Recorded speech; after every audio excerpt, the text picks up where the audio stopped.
Please turn your textbooks to page 26. We're going to start with Aleph. There are 3 letters Aleph in Yiddish language. The first one is a Shtumer Aleph. Shtumer means dumb, as in deaf and dumb, the one that doesn't speak. It's a silent Aleph. So Shtumer, silent Aleph. Silent Aleph is silent, it's not pronounced, it does not have a sound. So that seems to be relatively easy. This is how it's written. This is Aleph. There's 2 more Alephs, and you can see that these 2, they have a little something that's attached to the bottom.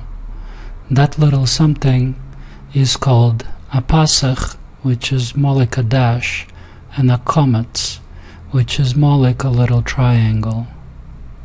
It's not quite a triangle, but so hopefully you can see it on your screen or in your textbook. So dash and a little triangle. Pasach Aleph has a sound A.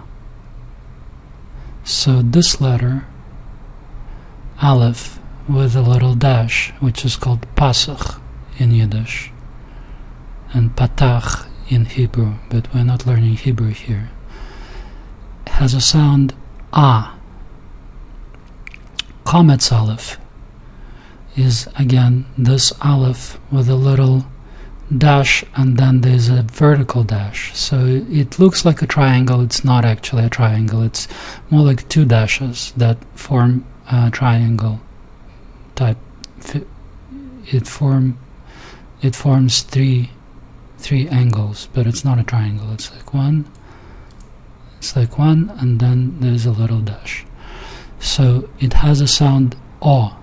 Kometz Aleph O. And in that song, often Pripetchik, lernt je kinderlich, zoek je kinderlich, noch einmal und take noch einmal, Kometz Aleph O. So Kometz Aleph O, that's Kometz Aleph, and then O, that's the sound that Kometz Aleph makes. Kometz Aleph O. Pasach Aleph A. Shtumer Aleph, no sound. We're primarily focusing on the printed letters in this column here, printed. We're not focusing on the written form. For your purposes, if you're learning Yiddish, to be able to read and speak, most Yiddish writing is in print. Very little of it has survived and is currently done in the written form outside the Hasidic world that I cannot speak for. So we've done the Aleph, which is the first letter or the first 3 letters, depending how you look at it. It's the same letter with different variants. The second letter is Base, and it makes a sound B. The third letter is Vase. Now if you look at them, they're almost the same, except Vase has a little dash on top. So base, vase, base, vase. They make 2 different sounds, even though they're written kind of the same. Now, one complication that I have to address is that in this textbook you will have everything written out exactly like it's written here in this table of letters. But if you were to open a Yiddish newspaper, you will not find a difference between the base and the vase. And actually, I may be wrong, in a Yiddish newspaper such as forwards, maybe you will. But if you were to open the book of Shalom Aleichem, you will not find any difference. And Base and Vase and Aleph and Shtumar Aleph and Pasach Aleph and Kometz Aleph, they're going to be written exactly the same way. So these little symbols at the bottom and at the top, they will be omitted in print. So keep that in mind, and immediately you're going to be asking yourself, well, how the heck am I supposed to figure out whether it's Pasach Aleph or Kometz Aleph, or whether it's Base or whether it's Vase?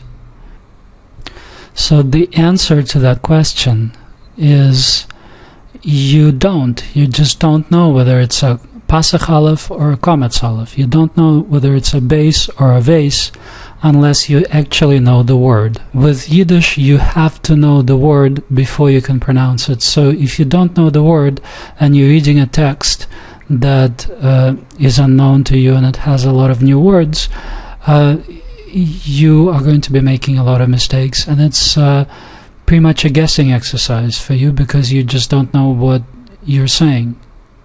It's not like Italian, where in Italian you pronounce the word exactly like it's written on a page. So keep that in mind. The next letter is Gimmel or Gimmel. Don't worry about how I pronounce the final L sound. So let's call it Gimmel, and it makes a sound G. Daled makes a sound D. Hey makes a sound, it's similar to the H sound in have, so it's that sound. Vav makes a sound U.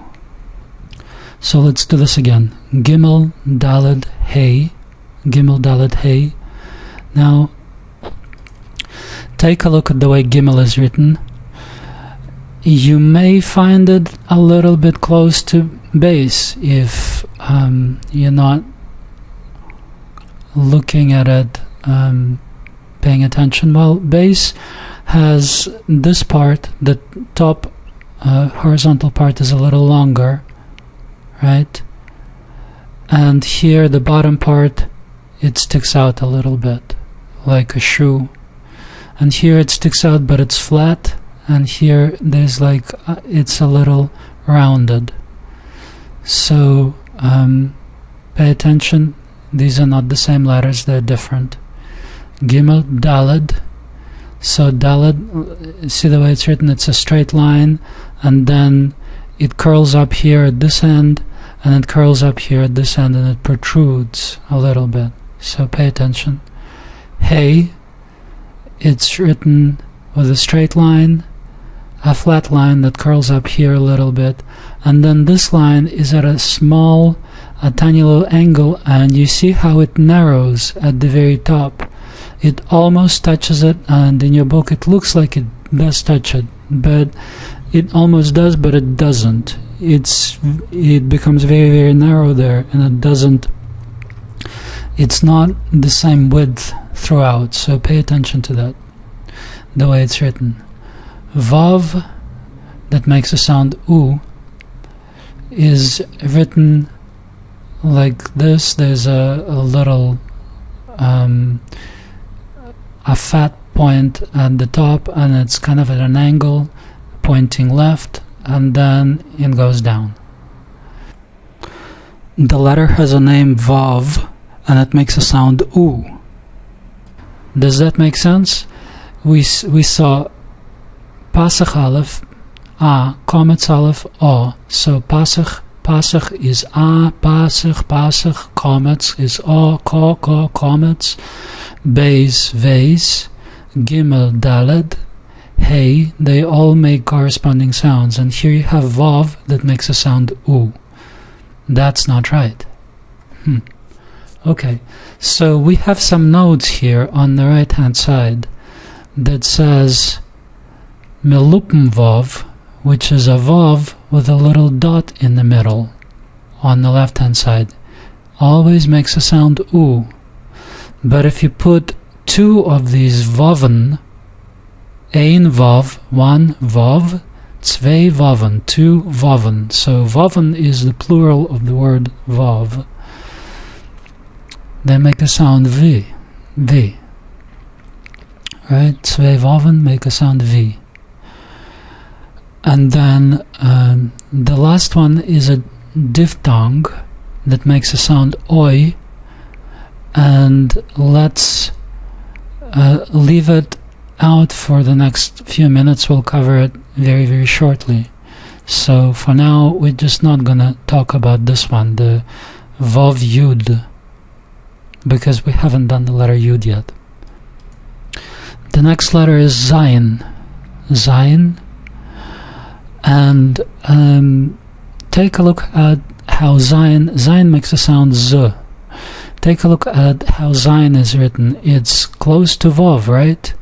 It's close to Vav, except the top part here, that's at an angle, it protrudes a little bit. So here, that fat part, the fat point, it just kind of stops, and the rest of the letter flows from it. Here, it's at an angle, it's diagonal, and it protrudes. And the straight point is kind of just attaches itself into the middle of this diagonal, short diagonal line. So Zayin Vav, Zayin Vav, they're very close. The next letter is Ches. That makes a sound Ch that we so love in Yiddish. Now take a look at the way the Ches and the Hey are written. One is the Hey in have. It's similar to the sound that letter H makes in English language, and Ches, which is transcribed as KH, Ches, right? They're very, very similar. So this part is almost the same. This one is a little bit of an angle, and this one is more straight. The top part is identical, I would say. They both kind of curl up, but what distinguishes Hey from Ches is that this line here, the straight line, it's the same width all the way up, and this one narrows. And in some pages, printed pages, you will see it will almost touch it, but not quite. Here it looks like it's touching it, but here this is a solid line that totally connects with the line on top, with the horizontal line on top. So this is Ches, this is Hey. You have to pay attention at how these letters are written, and if you're brand new to Yiddish alphabet, you will have at first you will have a lot of eyes training, and you'll be making a lot of mistakes in pronouncing words that you do not know.